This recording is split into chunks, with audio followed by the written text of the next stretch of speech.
आज cipher case की समाअत Islamabad high court में है और हमारी तरफ से दलाइल कब से मुकम्मल हो चुके हैं, लेकिन 2 बजे का टाइम, फिर 3 बजे का टाइम, 3 से 3:30 समाअत शुरू होती है और 4:30 खत्म हो जाती है। एक नुक्ता उसके ऊपर बहस की जाती है, फिर अगले दिन फिर एक नया नुक्ता ले लिया जाता है और ये सिलसिला इसी तरह से जारी है। लटकाए जा रहे हैं केसेस।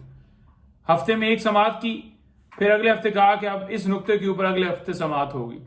तो उससे क्या हो रहा है कि खान साहब की हद तक 2 केसेस ऐसे हैं जिनमें वो पाबंदे सलासला यानी कि इस वक्त गिरफ्तार हैं।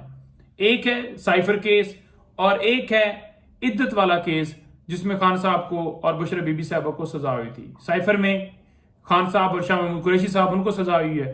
तो अगर ये दोनों सजाएं खत्म हो जाती हैं, सस्पेंड हो जाती हैं, तो फिर कोई ऐसा केस बचता नहीं है जिसमें खान साहब की गिरफ्तारी इस वक्त तक डाली गई हो। हाँ, इनसे कोई भरोसा नहीं है, क्योंकि आपको पता है कि जैसे केसेस इन्होंने 200 के करीब बनाए हैं कि नए केस में गिरफ्तारी डाल दें, लेकिन ये 2 केसेस हैं जिनमें इस वक्त खान साहब पाबंद सलासिल हैं। तो हम 12 इस्तदा कर रहे हैं कि फेयर ट्रायल दिया जाए। फेयर ट्रायल नहीं दिया जा रहा। दूसरे नंबर पर टेरियन वाइट केस। अब आप देखें कि 3 मेंबर बेंच पहले इसके ऊपर फैसला सुना चुका है। और कब से सुना चुका है, कितना टाइम हो गया है? 1 साल से ज्यादा का टाइम हो गया है जब से यह फैसला सुनाया जा चुका है।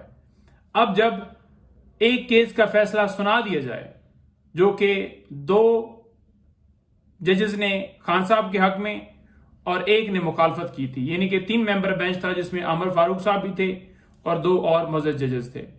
तो ये जब 3 मेंबर बेंच ने फैसला सुना दिया और उसे अपलोड भी कर दिया था वेबसाइट के ऊपर, तो फिर एक प्रेस रिलीज से उस फैसले को कैसे खत्म किया जा सकता है? फिर कैसे कहा जा सकता है कि जनाब अब नया जो है, नए सिरे से जो है वो बेंच तश्कील दिया जाए? तो जब फैसला खान साहब के हक में आ गया तो इस वजह से आपने उस वक्त कहा कि नहीं जी, अब दोबारा से जो है वो बेंच बनाया जाएगा। तो ये सिर्फ और सिर्फ आप देख लें कि किस हद तक पॉलिटिकल विक्टिमाइजेशन है। जब कोई फैसला आ जाता है, जब कोई जज अपनी राय दे देता है, 2 जजेस ने खान साहब के हक में राय दे दी, एक जज ने मुखालफत की, तो फिर डिसाइड हो गया ना, खान साहब के हक में आ गया ना। तो फिर आकर खोल देना, फिर नया बेंच तश्कील देना और फिर नए सिरे से स्टार्ट कर देना, ये किसी कानून, किसी आइन में नहीं इसको अलाउ किया जा सकता।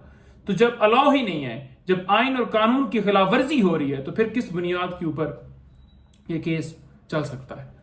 तो इस तरह के केसेस हैं, ये चल रहे हैं। और आखिरी मैं आपको बताऊं कि खान साहब से सियासी लोगों की मुलाकात करने के हवाले से, यानी कि 6 लोग एक हफ्ते में मिल सकते हैं, लेकिन हमने कहा कि कम से कम 2 दिन हो, ज्यादा से ज्यादा लोग मिल सकें, ताकि खान साहब को बेहतर जो है वो ज्यादा से ज्यादा उनके पास जो है बाहर का मौकफ या ओपिनियन जा सके और खान साहब बेहतर से बेहतर मजीद मुशावरत के साथ डिसीजन अच्छे कर सकें। लेकिन अभी तक स्टिल मामला इस्लामाबाद हाई कोर्ट में पेंडिंग है, कब से दरखास्त दी हुई है। तो ये सूरत हाल है जी। Thank you.